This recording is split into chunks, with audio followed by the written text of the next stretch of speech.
Marimar, the poverty to power fantasy. Marimar wasn't just a teleserye, no? It was a national coping mechanism. Marimar, ako po si Marimar. This was Marian na inaapi, minamaliit, at nakatsinelas. Kaya mo bang halikan ng mga paa ko para lang makita si Seryo? Oo naman, Angelica. Halikan mo! Kukunin mo ang bracelet na yan sa putikan gamit ang iyong bibig. Then turn to, bam, glow up, yumaman, my revenge wardrobe, and the Filipinos eaten alive.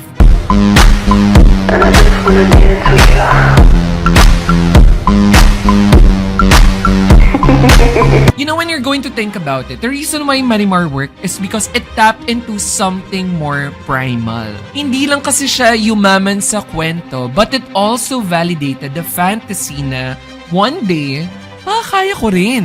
Palagi kang pinag-uusapan ng mga babae dito eh. Kilala ka nila. Eh, ikaw, kilala mo ako? Medyo. Totoo pala yung sabi nila. Medyo...